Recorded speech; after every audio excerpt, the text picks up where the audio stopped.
So সারাদিন অনেক ঘোরাফেরা করার পর কালকে যে দোকানের ল্যাম্পটা খাইছিলাম ওইখানে আবারও অর্ডার করলাম। ল্যাম্প তৈরি হচ্ছে, অনেক টেস্টি ছিল। আবার ল্যাম্বের কাবাবটা খাবো, মানে এত টেস্টি কাবাব আমি কোথাও খাই নাই, ওই জন্য আবারও আসছি। একটা স্টিক হচ্ছে ছোট ছোট টুকরা থাকে 4-5টা, 5 RMB। 5 RMB মানে এখন হচ্ছে যে 80 থেকে 90 টাকার মধ্যে RMB।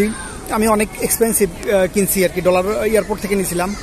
তো এখানে যখন ভাঙায় তখন 1 RMB 17.5 টাকার মতো করে পড়ছে। বাংলাদেশ থেকে যদি RMB আনতাম তাহলে খুব ভালো হতো। ডলারটা আমার কেনা পড়ছে বেশি, যার কারণে হচ্ছে যা RMB এক্সচেঞ্জ করে আমার রেটটাও হয়ে গেছে একটু বেশি। তো চমৎকার একটা জায়গা, এখানে বেশ সাজানো গোছানো, ঠিক লোটাস মার্কেটের নিচেই, শপিং মলের নিচেই। কালকে কিছু কেনাকাটা করবো লোটাস থেকেই, হোটেলের কাছেই, ও পাশেই আমার হোটেল। এই দেখি হোটেল,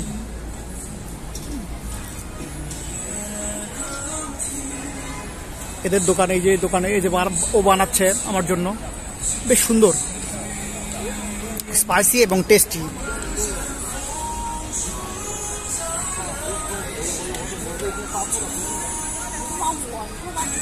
তো কালকে আমার খুব একটা ভালো লাগেনি, কিন্তু আজকে চিমেলং পার্ক দেখলাম, গুয়াংজু শহর একটু ঘোরাটা ইজি হয়ে গেছে। ফার্স্ট দিন কিছু বুঝে উঠতে পারি নাই, এখন মেট্রোতে একা একা মানে টিকিটটাও নিতে পারতেছিলাম না, তো ইজি আর কি, ভেন্ডর মেশিনে ইউজ করা ইজি। তো ম্যাপটা মোটামুটি মাথার মধ্যে আইডিয়া একটা হয়ে গেছে, ম্যাপ দেখেই চলতে পারি একা একা। একটু একটু জিজ্ঞেসও করি মাঝে মাঝে লোকেশনগুলা খুঁজে নিতে, তো ভালো অভিজ্ঞতা, ভালোই লাগলো আর কি শহরটা। এগুলার যে এত টেস্টি, অথেন্টিক ল্যাম্বের কাবাব, মানে আমি কালকে খেয়ে আমি এরকম টেস্ট ল্যাম্বের হয়, ল্যাম্বের কাবাব আগে বুঝিনি। বারবিকিউ করে দিচ্ছে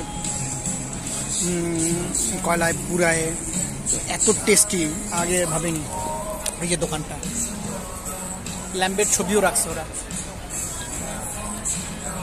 অনেক টেস্টি বানায় ওরা।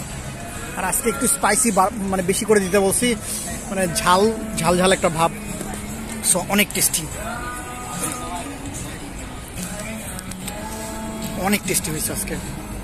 এগুলো হচ্ছে যে 8 RMB, যে চিকেন না ডাক বুঝতেছি না স্পাইসি হবে কিনা, তো আমি একটু ট্রাই করতে চাচ্ছি। আরও অর্গান, কলিজা, গলার অংশ, হাড় মুরগির দিয়ে, এগুলো কি আমি বলতে পারবো না, তো জানি না কেমন হবে। পুরা গলাটা এখানে রাখছে, এগুলো মনে হয় পোর্ক, দেখি কি অবস্থা। সো আমি এটা নিচ্ছি 8 RMB, স্পাইস দিতে বলছি, দেখি কেমন হয় খেয়ে। এই হাঁসের রানটা মনে হয় ভালোই হবে, এই যে উনি বানাচ্ছে 8 RMB। ওইটা কি যেন কাটতেছে কুচি কুচি করে কেচি দিয়ে, অর্গান, সসেস।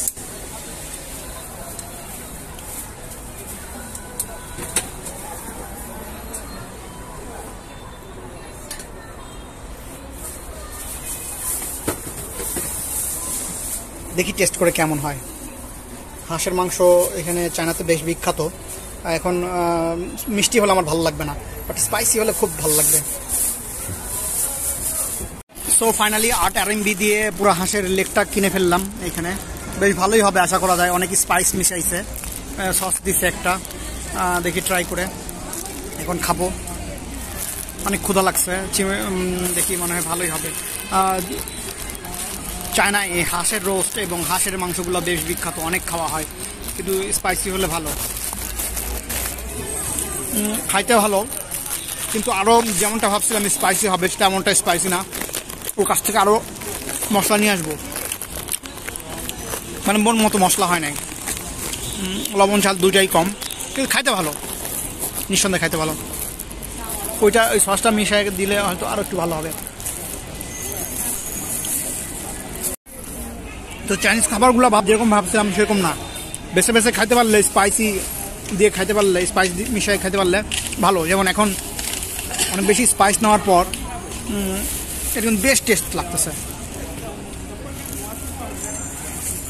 হাঁসের মাংস এমনিতে আমার পছন্দ, তো এটা বেস্ট টেস্ট।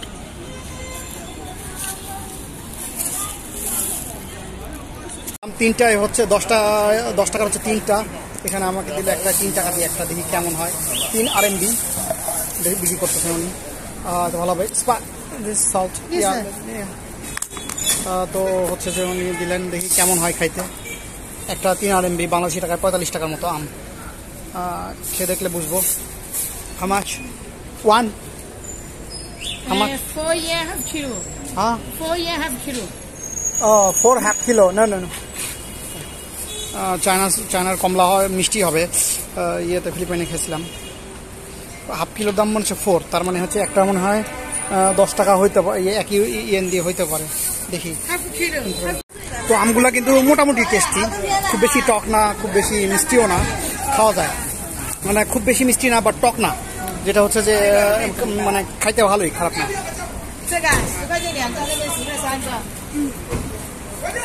এগুলো একটা মনে হয় 2 RMB বলতেছে, দুইটা নিলে মনে হয় 3 RMB পড়তে পারে। 800 গ্রাম ওজন করে নিতে হবে আর কি। দেখি নিয়ে নিলাম, রাতে হয়তো খাবো। তো দুইটা হচ্ছে যে 3 RMB দিয়ে নিলাম। তো ফ্রুটস খাওয়া ভালো, মানে হাবিজাবি খাইছি, পেট ভরছে, বাট অরেঞ্জও নিয়ে নিলাম, রাতে যদি ক্ষুধা লাগে খাবো। এটা কিনলাম, এটার নাম জানি না, তো অনেক টেস্টি, এই জন্য আবারও খাইলাম।